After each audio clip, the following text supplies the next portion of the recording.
Hashem, nous allons parler des différentes berachot toujours très particulières que l'on doit réciter à la vue d'un animal extraordinaire ou un animal qui est peut-être différent des autres. Je prends les deux exemples que la halakha note ici. Le premier, c'est l'éléphant. Le deuxième, c'est le singe. Le premier est un animal qui est surdimensionné.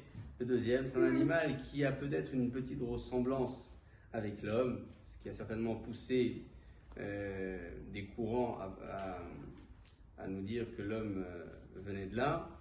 En tout cas, d'un point de vue halachique, lorsqu'on aperçoit ces deux animaux, ou l'un d'entre eux, on devra dire une beracha spécifique. Quelle est cette beracha? Baruch Meshane Abriot. On remercie Akadosh Baruch Hu et on le bénit. On bénit celui qui a été Meshane Abriot, qui a modifié l'aspect de la nature ou l'aspect de certaines créatures. C'est vrai que chaque créature est différente de l'autre. Ici, lorsque l'on parle de Meshane Abriot, on parle surtout d'une créature qui a quelque chose de spécial. L'éléphant, on parlait de sa taille.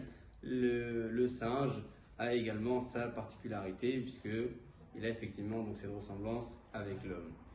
Une personne qui s'émerveille à la vue d'un perroquet. Perroquet, c'est extraordinaire. Je parle d'un vrai perroquet. Un perroquet qui répète bien comme il faut. On sait ce que c'est le perroquet. Les perroquets qui sont dans les cages, parce qu'il y a des perroquets qui ne sont pas en cage. En tout cas, lorsqu'on voit certains perroquets qui sont beaux d'ailleurs, très jolis, on peut dire, si on s'émerveille à la vue de ces animaux, une beracha b'shem u'malchut, une beracha avec le nom d'Akadosh Baruch Hu, Baruch ata Hashem Elokeinu melech haolam, shekachalo beolamo. Il a créé ceci dans son monde. Il existe cette espèce dans son monde, shekachalo beolamo. Cette beracha est une beracha qui convient également à la vue d'un homme qui est beau. Si on voit un homme qui est beau, un juif, un non-juif, c'est une créature de Dieu, on doit dire cette beracha là sans le shem ou malchut, baruch et shekachalo beolamo, pour un homme qui est beau.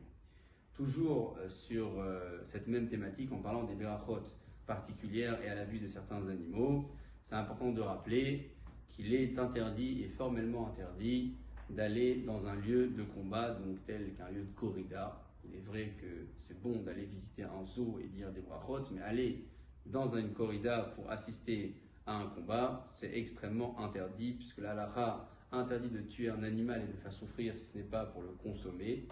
Et donc dans ces lieux, les intérêts sont effectivement largement différents. Il est interdit d'assister, interdit de payer, et celui qui assiste et qui paye pour participer à ce genre de combat, Haver ou Leish Mashrit, il est ami à ces personnes qui sont des personnes destructrices de la nature d'Akadosh Baruch Hu, et il est Messiah et Deoda Ovre Avera, il aide des personnes à transgresser des interdictions. On a donc l'interdiction d'assister à ce genre de combat Beruchim Tiyu.